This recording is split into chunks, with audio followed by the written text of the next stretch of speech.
Welcome to 3 Count Commentaries. Let's talk about this miserable episode of Monday Night Raw from July the 10th, 2023. Begin to wonder why I suffer through these shows the way that I do. But I do it for you, the people. Oh boy, I'm missing sleep doing this. But I could have got some watching this show. You already know how it goes. It's the same format for the last 8 months. The Judgment Day start and end the show. Finn Balor is very upset. Money in the Bank don't sit right with him. It's Damian Priest's fault he's not the world champion. Rhea Ripley comes out there, asks him to calm down, and they don't want to discuss this publicly. Finn Balor continues trying to call out Damian Priest, and then she snatches the microphone from him. Like he's a little ass boy. She takes the mic from him. At that point, they talk off mic, and Finn Balor begins to calm down. Rhea Ripley then says that Judgment Day runs Monday Night Raw and dares anyone to come out there and question it. Then she proclaims that Dominic is going to beat the tar out of Seth Rollins tonight, which essentially set up a rematch, and I was already on the verge of groaning. So Seth Rollins comes out and he's eating a plate of chicken wings. I'm sorry, buffalo wings. Because we're in Buffalo, New York. Get it? Buffalo wings, Buffalo, New York. Get it? Oh my God. So Rollins comes out there. He's talking into the microphone and food is flying out of his mouth as he talks. Boy. There's words cannot imagine. I do not have the vocabulary to express my frustration with whatever it is they're doing as Seth Rollins walks around with an entire plate of buffalo wings and apparently celery stalks. Jesus in heaven.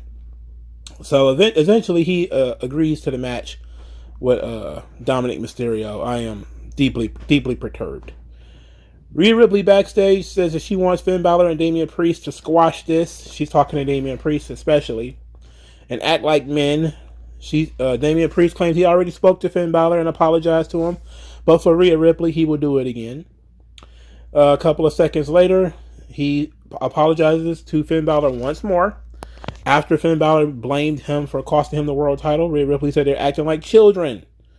So Damian Priest slowed everything down, said it wasn't his fault that Finn Balor lost, and that he wanted Finn Balor to win and had no intentions of cashing in the Money in the Bank on Finn Balor.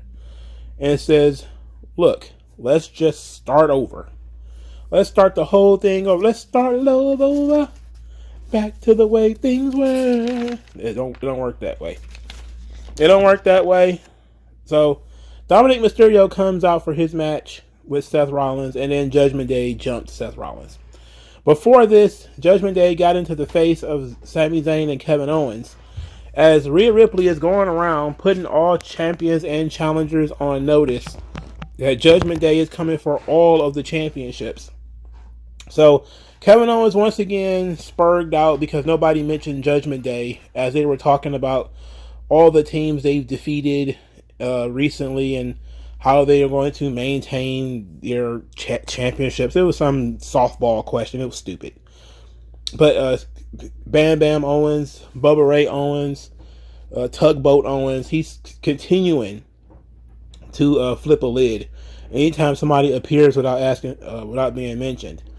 So Rhea Ripley says that they're coming for all the titles, and that any two members of Judgment Day can take those tag team titles when they want to. Then she mentioned that Dominic did a lot of cardio in prison, and that he never gets tired. And Sami Zayn was dumbfounded by this, was wondering, what does she mean by that? And Kevin Owens was also wondering, what does she mean by that? What does she mean by Dominic Mysterio don't get tired? I think that anybody above the age of 20 pretty much figured it out. But Sami Zayn whispered what he thought to Kevin Owens, much to Kevin Owens' surprise that he would be thinking such dirty, filthy, disgusting, lurid thoughts about Rhea Ripley and Dominic Mysterio, which is quite gross if we're being honest. So anyway, Dominic Mysterio and the rest of Judgment Day, they jumped Seth Rollins. Sami Zayn and Kevin Owens ran out there to help, which leads to our 6-man tag later. Seth Rollins was backstage dancing and playing around with Kevin Owens and Sami Zayn, thanking them for helping him earlier. He's glad to see them. I mean, he's being super goofy right here, though. Like incredibly goofy. I can't stand it. But he wants to know what's the plan. What is the plan for them, and how are they going to win this match? And Sami Zayn, like, look, we're all the champions here. We're the champions. We can just beat them. You know, we're better than them. We're the champions. We can beat them. Kevin Owens wants to punch faces, smash heads, break noses, eat lots of corn, and apparently ate Seth Rollins' buffalo wings. I don't know what's going on, bro. I hate all these people. All these people are getting on my nerves. All of them. Main event of the evening, Sami Zayn, Kevin Owens, and Seth Rollins are defeated by Judgment Day. The match itself was fine, I suppose. It was what it was. There was some accidental attacks from Balor and Priest. One such was Balor was knocked off the apron by Damian Priest when he was hit from behind, which is a typical WWE spot to continue the tension between the two of them. But ultimately, Finn Balor gets the pin on Sami Zayn with the coup de grace. And they're best buds afterwards, so Priest and Balor hug and celebrate their victory. Now onward and upward to NXT tomorrow, where they plan to wreak more havoc. Alright. I am not... Look, they're breaking up pretty much every stable now. They're trying to turn every stable into the Bloodline, and it's not going to work. It ain't going to work. You know, the Bloodline is a very specific story. And you have to realize that the Bloodline were together for a long time. They won a lot of matches. They helped each other. They had a lot of heat when they started to break up. And that aided quite a bit in how over the angle became once they started to dissolve. The Judgment Day has lost most of the matches that they've been involved in. People don't care enough about Judgment Day for you to dedicate the entire program to them. People don't care enough about them. Look, I like every member of Judgment Day individually. I even like Judgment Day as a group, but they have not been dominant. They have not been strong. If they had been like champions or something like that, then maybe. But they're guys who barely made it out of the mid card. You know, like Damian Priest, didn't he just lose a match clean to Seth Rollins like 3 or 4 weeks ago? Like, this is not a strong stable that I'm supposed to care so much about now that there's dissension in the ranks. I'm sorry. It's not the Bloodline. All right. It doesn't work that way. You can't just decide we're going to break up every stable or tease breaking up every stable because it's working with the Bloodline. It don't, no. No. Don't work that way. It don't work that way. Anyway, moving on. Drew McIntyre and Matt Riddle defeated Imperium.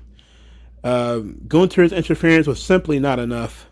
And then they teased Imperium breaking up. Because Gunther is kiting, that's the appropriate pronunciation, Giovanni Vinci for taking a loss. Again, you know, for now Gunther cares about them losing. After all the losses they have taken, now Gunther cares about them losing. So, at the top of the ramp, Gunther turned his back to Giovanni Vinci. Kaiser lingered for a little bit, then he turned his back to Giovanni Vinci too.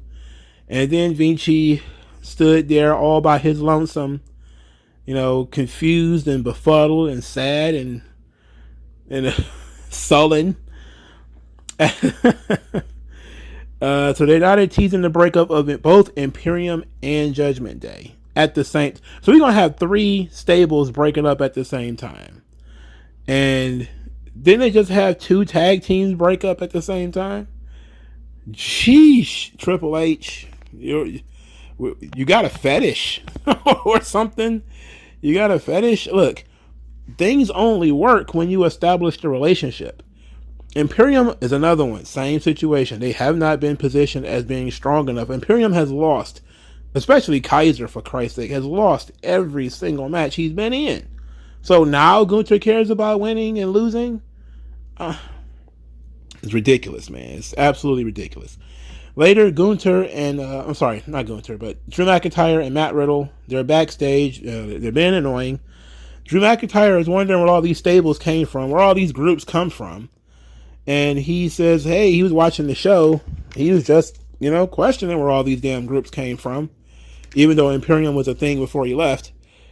Anyway, in his mind, it's too many groups, too much going on. It's got to start taking them out. So Riddle said, yeah, bro, challenged Gunther to a match next week and got Vinci and Kaiser banned from ringside, which it sounds like it gives Matt Riddle a fair playing field, but he lost to Gunther without the interference of Kaiser and Vinci at the pay-per-view, so I don't see why that is going to change anything. I apologize for being dour on this, but this is stupid. The man already beat you. I mean, what more do you want? You want to get chopped in the chest again? Because this is how you get chopped in the chest again. This is how you get your foot chopped again, bro. You ain't like getting that ankle spanked once. You gotta get that ankle spanked again. I don't know. Very strange. Moving on. Indus Sher had a vignette. It was pretty badass visually. The content of it is that your war cry is noise beneath our feet, and victory is an illusion of fools. I don't know what any of this is supposed to mean. Triple H loves him some Jinder Mahal. He's not giving up on Jinder at all. He's not hindering the Jinder one bit. He's giving Jinder another chance. Very weird decision making that we're doing here, where we're debuting people and then we're pulling them back. Like Indus Sher has been on this show 3 times, and now we're pulling them back to do vignettes. They did this with JD McDonough. They had him on TV, I think, twice, and then they pulled him off TV. They did it with Bronson Reed. They had him wrestle a bunch of matches, then they pulled him off and started doing vignettes. I believe they did the same thing with Candice LeRae. I don't understand the point of debuting people and then pulling them off just to do vignettes to reintroduce them. That's dumb.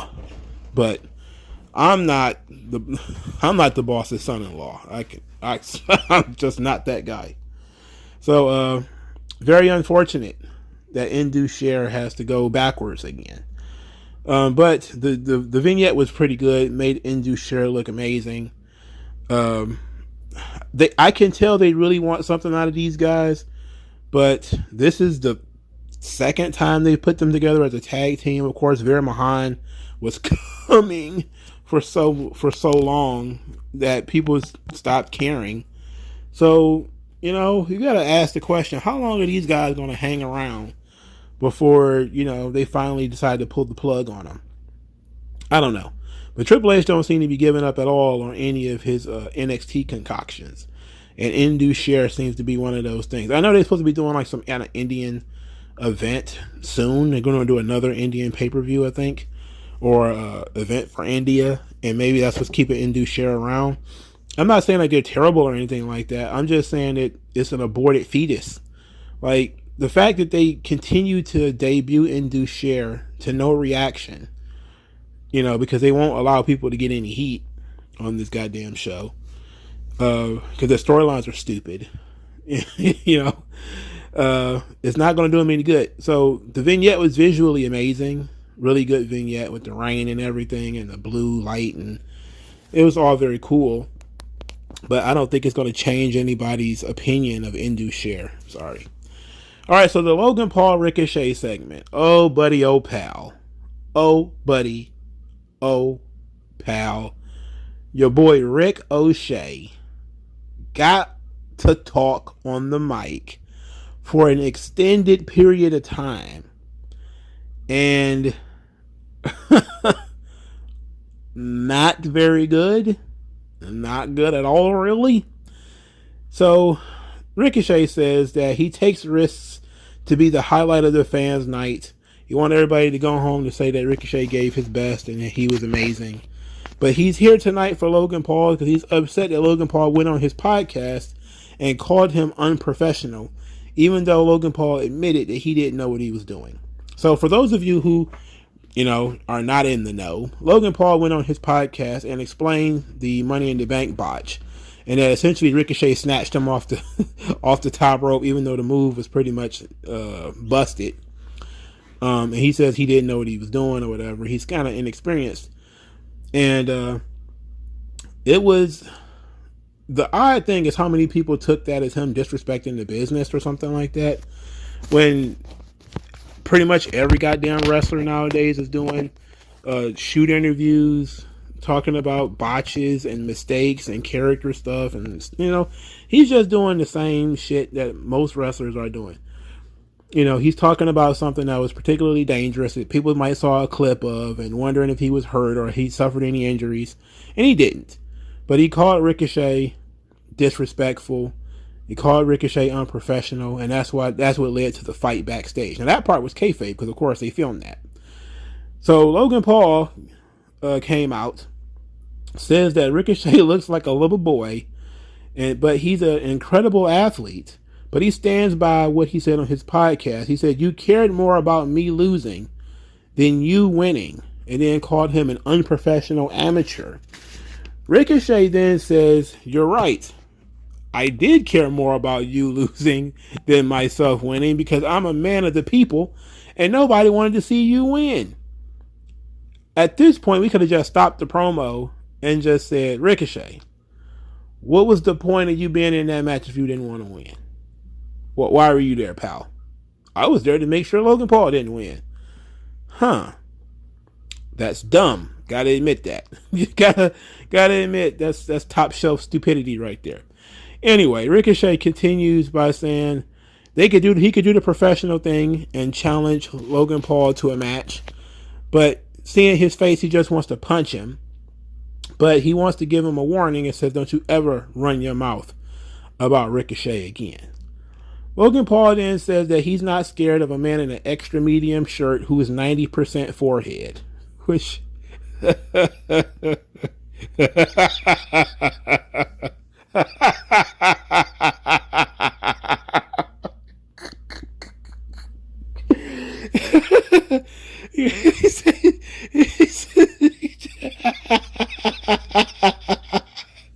he said this man's 90% forehead. Oh, Jesus Christ.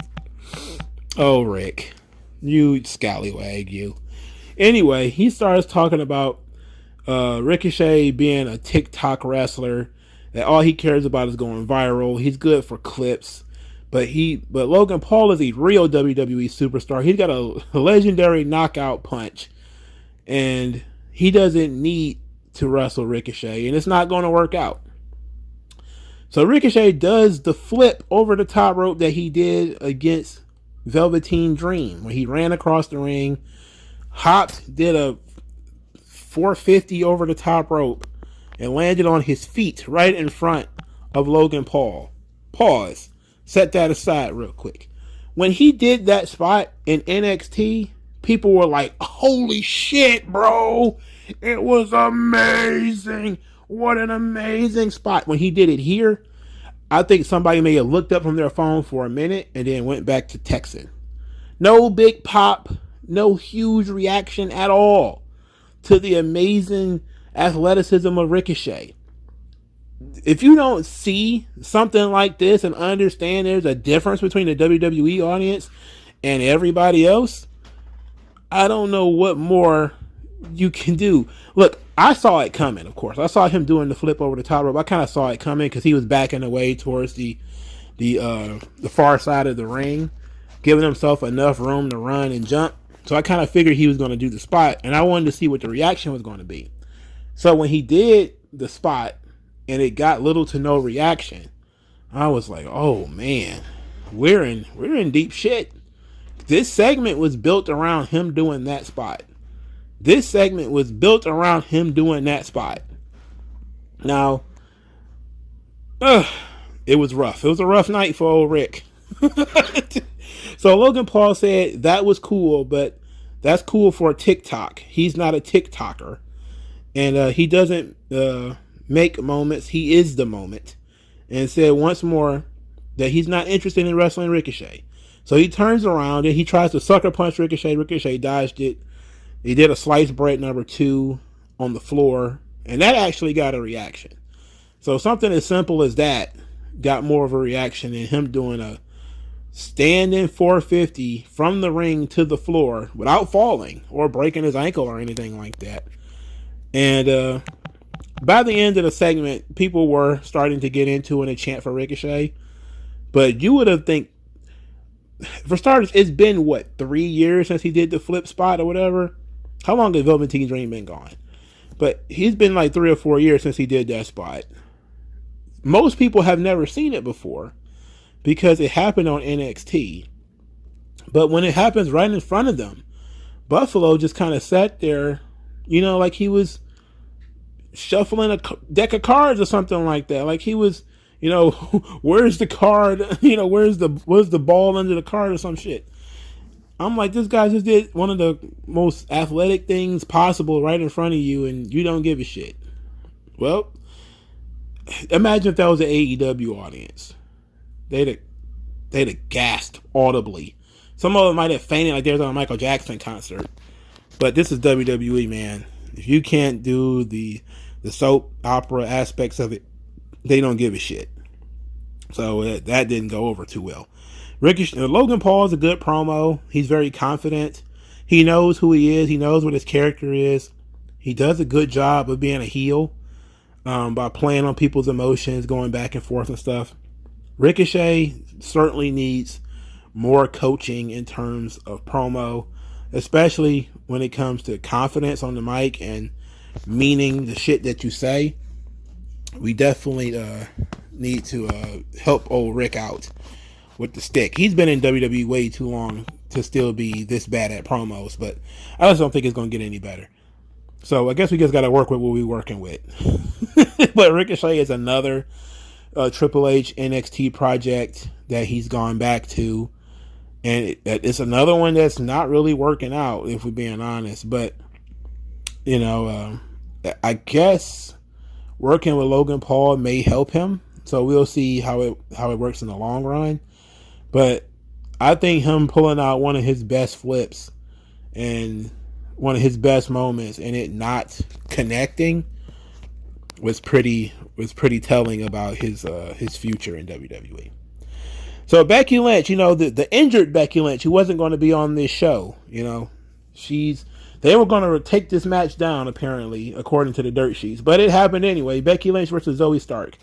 Zoe Stark, once again, no reaction. Another athletic NXT prospect for Triple H. The match was solid enough. I didn't hate it. But I don't think people bought for a second that Zoe Stark was going to win until she actually won. I don't think people actually believed she was going to win. So she did win. She won because Becky Lynch was distracted by Trish Stratus, who she drop kicked outside the ring. When she got back in the ring, Zoe Stark rolled her up in a distraction pin. Okay. Some people are going to be like, look at Becky Lynch being so, she's putting over people. How nice is she? I look at it and say, sometimes you got to be a little bit more selfish on the small things so that you can be generous on the big things. I don't think Becky losing here really helped Zoe Stark or Becky, if we're being honest. But Zoe Stark can at least go around saying that she beat Becky Lynch, so that's okay. And she didn't beat her like with her finish or anything like that. There was a roundhouse kick in this match that Zoe Stark threw that was pretty lethal, man. That joint was pretty nasty. Also, we need to converse a little bit about heels doing crazy athletic moves. Like Zoe Stark, when she did that springboard flip thing that she did, I'm thinking to myself, sometimes I got old school on the brain, and I say, I remember when heels didn't do stuff like that, where heels, focused on eye gouging and, raking your face against the ropes and, illegal foot in the throat, that kind of stuff. But now we got heels doing springboard everything. And it's like, no, I like the old school nasty. Like, heels supposed to cheat. They stab you in the back. They don't do flips and try to impress you, But there is, a showboat heel. You can do that. Rob Van Dam did that very well in ECW. But not everybody is Rob Van Dam, you know? It also what ended up turning Rob Van Dam babyface is the fact that he was a showboat, flashy heel, you know? But Zoe Stark is, I don't know if that's her character. You know, she's supposed to be like a showboat, like a flashy heel. I don't know. But none of that shit worked anyway. So it all just, we were all very tired. I'm drowsy at this point, my bro. I was beat to death. So then we had the graduation ceremony for Maxine Dupree, who they call the model student because she's a model. Get it? Do you get it? She's a model and she's a student. Wink, wink, nudge, nudge. Anyway, Chad Gable says that she's committed to the master's teachings and she did her part. So he offered Maxine Dupree an opportunity to speak. She thanked Gable, saying that at first she believed him to be some sort of hideous troll, but he turned out to be a very good teacher and a wonderful mentor, and even better friend. She said that Otis is her muse, and without him catching her eye, none of this would be possible. And then she thanked the WWE Universe for their acceptance, and that was pretty much it, at least from there. So then Otis took his gown off, and he's not wearing anything underneath, and it is typical Otis comedy. You know, he's just fat and jolly. And Chad Gable starts telling Maxine Dupree to strip, take the cap off, take the gown off, and he's going to present her with a Letterman jacket, because this is what, you know, I like the Letterman jackets. I'm not even going to hold you up. The Letterman jackets was fun. So he tries to give Maxine Dupree a Letterman jacket. Then the Viking Raiders came out there, and I think we all were like collectively groaning at the same time. I'm pretty sure like 600,000 to 800,000 people was like, oh. It's like we was taking a collective dump on the bathroom that is Monday Night Raw when the Viking Raiders theme song played. So Gable and Otis was prepared to fight, leaving, but basically they were protecting Maxine Dupree, where Sarah Logan attacked Maxine Dupree from behind, just punched her one time, and then stole her Letterman jacket. So they've gone Jean-Pierre Lafitte. You're going to steal her Letterman jacket. Okay, look, I hate the Viking Raiders. I've said that before. I don't like the Viking Raiders. I hate it. The Viking Raiders are a real stupid gimmick, real dumb gimmick, garbage gimmick. The idea that they're going to steal this jacket that means so much to Maxine Dupree, it's like, why not just destroy it right there? You know, rip it, tear it, set it on fire or something.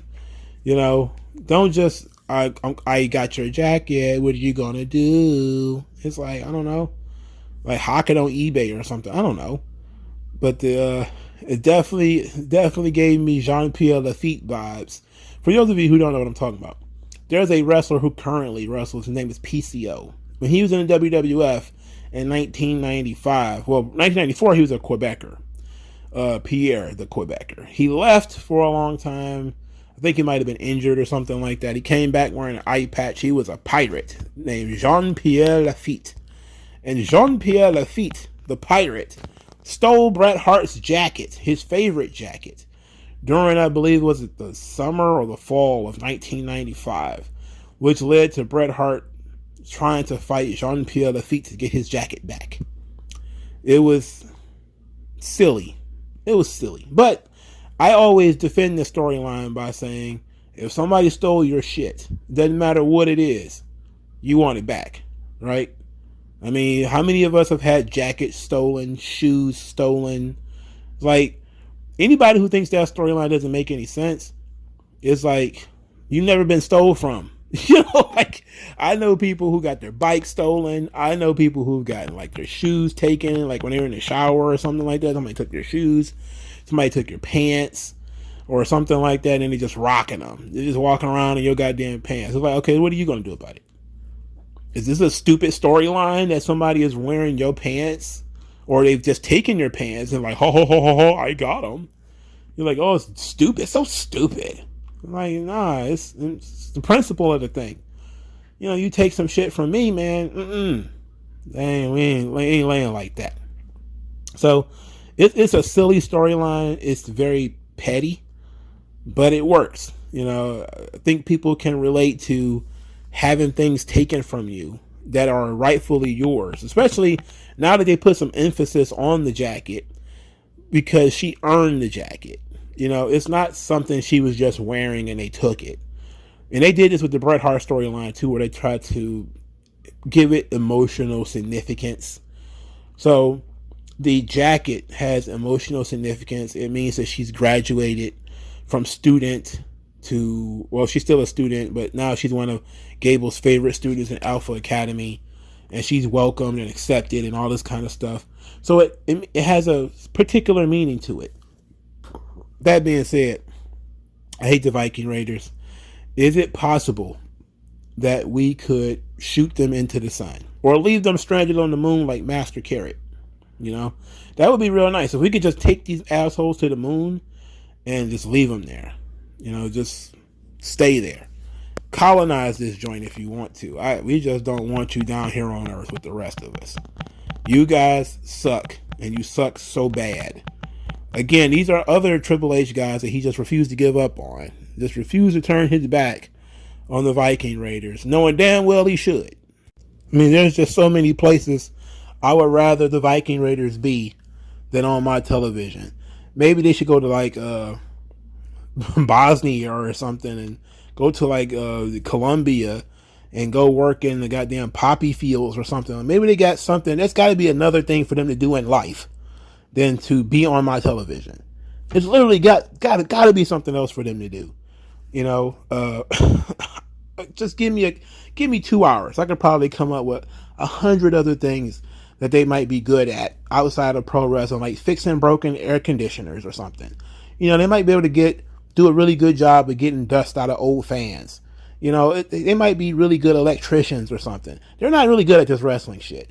Sure, they can do moonsaults and cartwheels and all this kind of stuff, but they can't talk, and they're boring to watch. There has literally to be something else for them to do. I would rather they go huff paint, like, you know, with my man in Crooklyn. those two corner bums in Crooklyn. I'd rather they go do some shit like that than populate my wrestling show. These guys fucking suck. All right, and it's been far too long of the Viking Raiders. I'm sick of the fucking Viking Raiders. I said last week, at least get rid of the Viking shit. Now I'm saying just get rid of them, period. Let's just let them go. Just give these motherfuckers their walking papers. All right?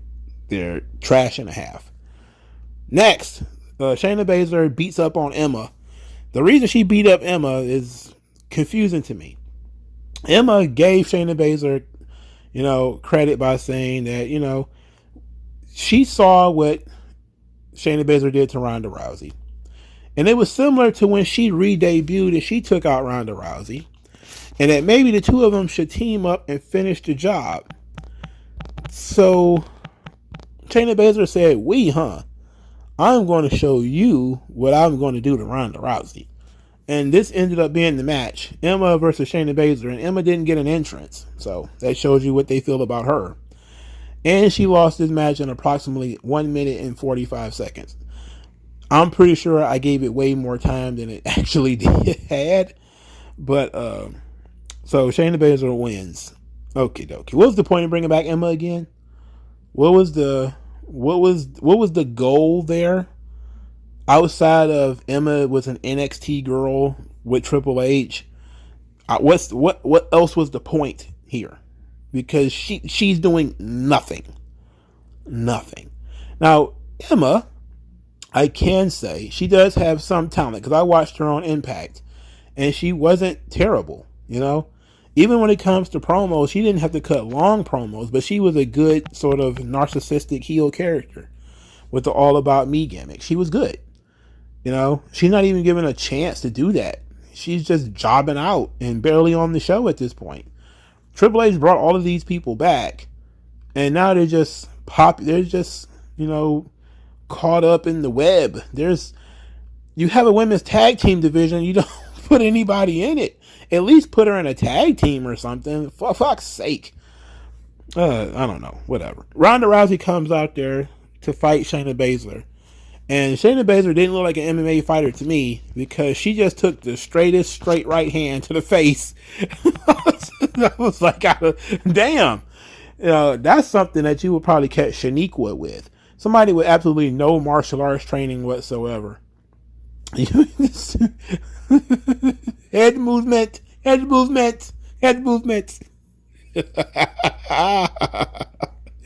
Anyway, they rumbled a little bit. Ronda Rousey did her judo throw, which I hadn't seen her do in a long time. She actually dumped Shayna Baszler on her head. They did some very sloppy fighting before it got broken up. They're still going with her being the babyface in this situation. By her, I mean Ronda Rousey, which, let's be honest, is probably not a good idea. Probably not a good idea for Ronda Rousey to be the babyface in this situation, but I mean, we're stuck with what we're stuck with. Clearly, people want Shayna Baszler to be the good guy here. And I think Emma is a heel, so they maybe are presenting Shayna Baszler as a good guy here. We could have used more build, more of an explanation from Shayna Baszler. I got her point. There's some people who kind of complained that they didn't really like her explanation. I liked her explanation. Mainly because you can tell that there's some legitimacy there. That she spent all this time in Ronda Rousey's shadow when she was the one who got into the business on her own. She wasn't there because she was Ronda's friend.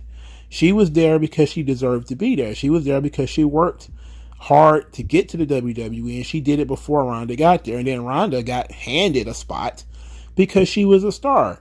So there's a little bit of jealousy there, a little bit of bitterness there, but it's legitimate considering you bust your ass and then you spend the rest of your career, in the shadow of your friend who didn't work for it. So I liked it. The people that I've seen that say they didn't like it, I don't know where they're coming from, but maybe I just can't see it from their perspective. But I liked Shayna Baszler being, turning on Ronda at that particular point in time. Maybe that was the question of why, but I liked her reasoning at least. All right, let's move on to Cody Rhodes, because Cody Rhodes, this one's a weird promo. This is pretty weird, man. He says he was asked about career goals, life goals, and then he was asked about his momentum. He says that he cited the fans. Everywhere he goes is sold out. The crowd is getting louder and louder, and every other metric, he seems to be at the top. I guess he was mentioning merchandise and all that kind of stuff. So he says, I'm doing okay. He's trying to be humble. Disingenuous Cody. Just 100% disingenuous Cody. So then he says his in-ring career, however, has been kind of shaky. That there's a mountain he can't go over and can't go under. He can only go through. And everybody knows that that's Brock Lesnar. And he says everybody in life has a Brock Lesnar. You're scared of heights? Brock Lesnar. Student loans? Brock Lesnar. Scared of snakes? Brock Lesnar. You got arachnophobia? Brock Lesnar. You fear of drowning? Brock Lesnar. You scared of fireworks? Brock Lesnar. You scared of dogs? Brock Lesnar. Everybody's got a Brock Lesnar. You're allergic to broccoli? Brock Lesnar. I'm allergic to shellfish. That's my Brock Lesnar. I can't eat shrimp. I can't have the seafood boil. Not without dying. Or almost dying. That's my Brock Lesnar. Alright? I've had a lot of Brock Lesnars growing up. Not good. Hay fever. That's my Brock Lesnar. Bronchitis was my Brock Lesnar. Asthma was my Brock Lesnar. Kept me off of football teams. That was my Brock Lesnar. I got so many Brock Lesnars. I got hundreds of them. I'm like, get to the point. So he starts talking about your Brock Lesnar, the thing that is impeding your progress in life. Brock Lesnar is impeding his progress in life. Impeding his progress in life. Impeding his progress. Brock Lesnar went home for like 2 months. He went home and just did him. You know, like he went and fished, shot something that was once alive and now no longer alive, ate that thing, you know, did whatever he does to Sable. You know, I don't know. I'm pretty sure he bounced one of his children on his knee at some point and then decided to come back. You got a lot of time to do your own thing, Cody. You know, you have some time. So he says that he's been having dreams of a rubber match at SummerSlam because, you know, he can't be the prince forever. He will be the next in line. Interesting promo. People are calling it the hard times promo of our generation and asking various strangers, what is your Brock Lesnar? I think we put that in the community section and ask people, what is your Brock Lesnar? I mean, you want to know what's one of my Brock Lesnar's? Not having central air in the summer. One of my Brock Lesnar's was when I was growing up in the house with no heat. That was a motherfucking Brock Lesnar right there. That was a Mabel. That was a Big Daddy V.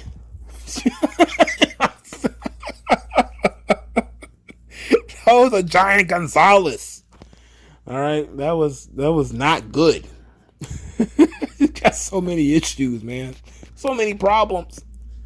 Anyway, the fourth match of this wretched show, The Miz defeats Tommaso Ciampa. This match was no disqualification, and I completely forgot it was supposed to be happening. Only in recent years can you have a no DQ match that you don't talk about for the entire night, that nobody's looking forward to, and that nobody really cares about. These matches exist only for people to chant for tables. Not to chant for either of the guy, but to chant for tables. You know, like, the tables are so over in no DQ matches in wrestling now that it's ridiculous. The tables are more over than most of the wrestlers when it comes to pro wrestling these days. Watch a no disqualification match and see if they don't chant for tables more than they chant for any other performer. I can almost guarantee you they're going to chant for the table. So since people were chanting for tables, Tommaso Ciampa got him a table. He didn't put Miz through the table with a white noise off the second rope. He was going for the pin when Bronzilla. What do they call him? Is it Reedzilla or Bronzilla?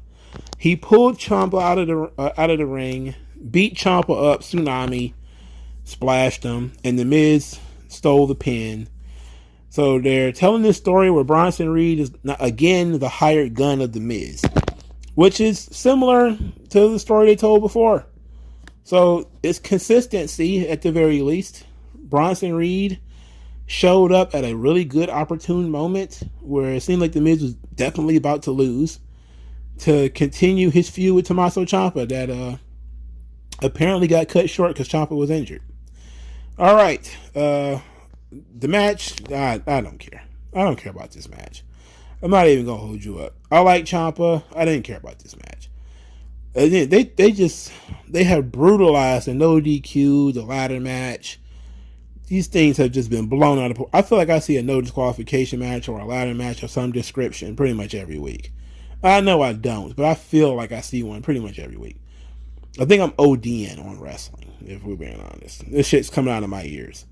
So Sonya Deville and Chelsea Green are backstage. They're frustrated because Liv Morgan and Raquel Rodriguez plan to be ringside for their match tonight. So as they're barking at each other, Rhea Ripley stepped from the ether and got in Raquel Rodriguez's face and said that last week Raquel Rodriguez got in her business again as she was trying to eviscerate Natalya. And that got some heat with me. Liv Morgan and Raquel Rodriguez trying to be Captain Saving Natalya. I don't like that. Captain Saving Natty. Anybody interested in that? Let Rhea do God's work. You know, plant that potato. and see if any other ones grow. Anyway, Rhea told Raquel Rodriguez that was strike 2. One more time she get in her business, it's going to be a problem. So then Chelsea Green's face slides onto the screen. And then she starts basically being very annoying, saying, yeah, 3 strikes, you're out. Just like in basketball.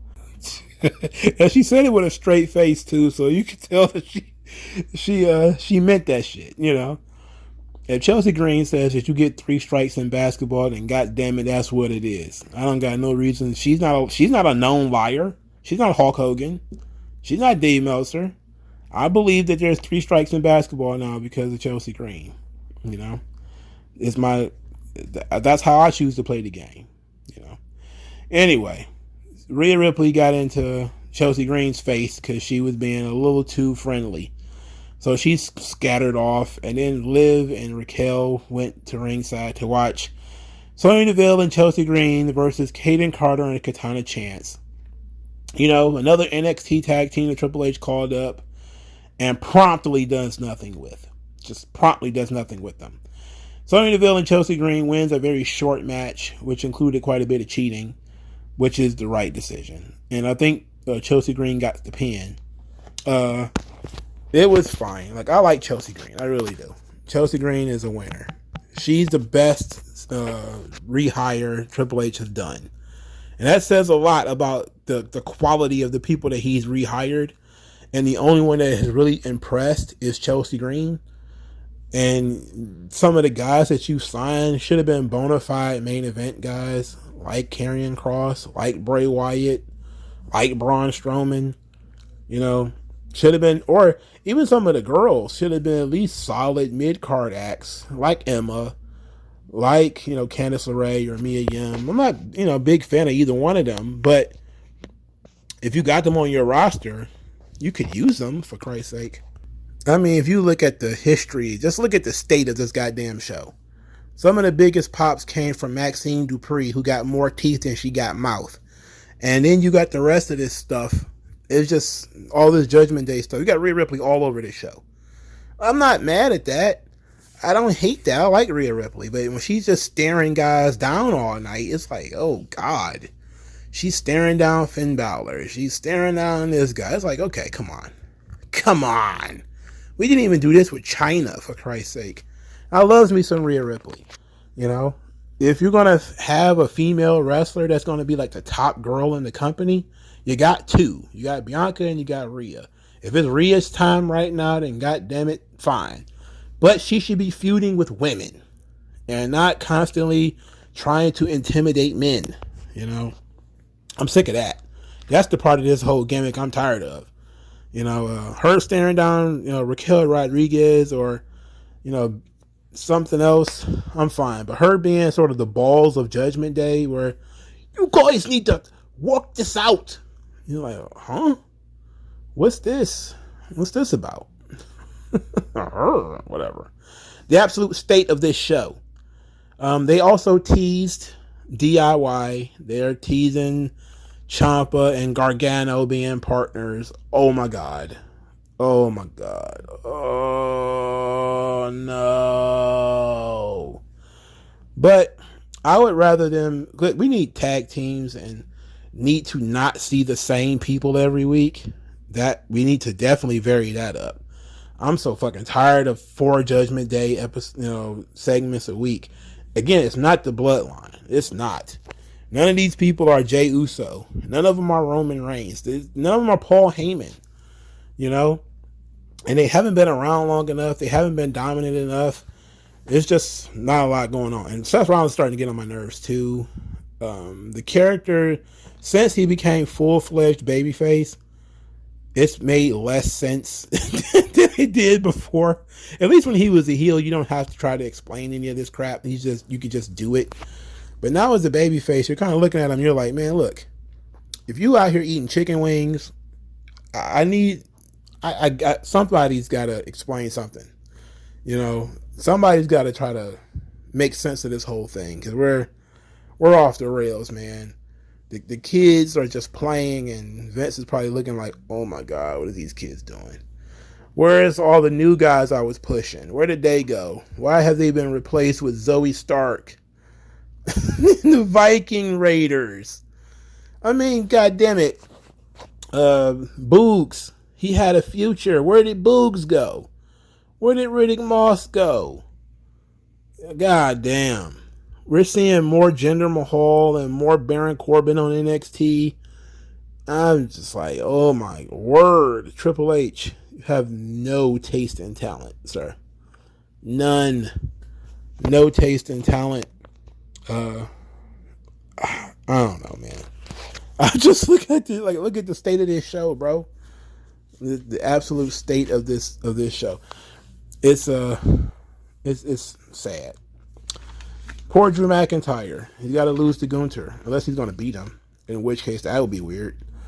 You know, I always thought that they were saving Gunther for Sheamus. That Sheamus was going to be the Intercontinental Champion, but he'll probably win it at WrestleMania or something, rather than, you know, on a B show or somewhere. But now it's looking very closely like it could be Drew McIntyre winning the title at SummerSlam. And I'm not ready for that. You know, I like Drew McIntyre, but I would rather he turn heel and beat up on Seth, personally. You know, I think he's kind of stale as a babyface. He is probably the most stale babyface on the roster right now. I know some people think it's Bianca, but I don't think so. I think Bianca's just poorly booked. But I think that you still have something there with Seth Rollins and Drew McIntyre. Maybe they'll save that for WrestleMania or some other big four show. But I think that's the direction they should be going in, is Seth and Drew. Also, these tag team titles are ice fucking cold. You know, since Kevin Owens and Sami Zayn won them, they were hot when they won them. But since they stepped away from that, they moved 2 steps away from the bloodline. That shit got ice fucking cold. You know, that just goes to show that it's really just the bloodline. It wasn't Sami Zayn. It was the bloodline. Now, Cody managed to stay hot because, you know, Cody was really over. But pretty much everybody else who took like 1 or 2 steps away from the bloodline, the pops just diminished tremendously. It doesn't help that pretty much every tag team is getting pinned or they're beat, you know, to death pretty much. So there's not that many teams that have any sort of momentum that can feud with Sami Zayn and Kevin Owens. And that's the fault of the booking. You know, they need to bring back squash matches and then just let tag teams go over on squash matches, you know, to be impressive. And then they wrestle Kevin Owens and Sami Zayn instead of arguing with them 1 week and then having a match the same night, which is stupid. You know, it's the same thing for all the titles, essentially. How about you just let some of the contenders get hot? You know, how about you let some of the contenders get some heat? Let them cut some promos, get some quick wins. You know, it doesn't need to be 45-minute main event match. It's not necessary. Maybe if you want to do like a number 1 contenders match or something like that between 2 people who actually have been on a winning streak. Again, let's go back and watch old wrestling, like even old WWF, not even like old, you know, territory stuff. You will typically see a Monday Night Raw will be a bunch of squash matches and promo segments and angles and stuff. Just imagine the amount of people you can get over in 3 hours if you worked squash matches in, you brought in local competitor or somebody from NXT who just need the experience, your Kalani Jordans and all these kinds of people who, you know, they're probably not going to be up on the main roster again for 2 years. So you bring them in, they do a quick job, but you use them to really put over Zoe Stark or Candice LeRae or Rhea Ripley or whatever. And then they can cut a promo about, you know, their next step or whatever. And if you could, there's a lot you can do in an hour if you just keep the matches short. Squash matches, maybe the occasional lengthy match in the mid card, and then mix in angles and promos and stuff. This desire that every match has to be star versus star, and then that just ends up with jobber to the stars territory, where you pretty much lose every week, like The Miz or like Judgment Day. It's like people are not up for you if the chances of you losing are very, very high. You know, like you need to be a guy that is believable in a top spot. You know, if you're just like a jobber to the stars guy, nobody's going to buy you as being a top contender for any title. Riddle is one of those dudes right now. Like, oh, we're going to have Riddle wrestle Gunther again. It's like, okay, what have you done that made this match more different than the previous one? Nothing. It's just literally you did this match 2 or 3 weeks ago, and now we're going to do it again. Gunther didn't need help the first time. He doesn't need help this time. You know? So, very strange decision. But I could complain about Raw all day, but you don't want to hear it. So what is your Brock Lesnar? I'll talk to you guys later. Peace out. Yeah.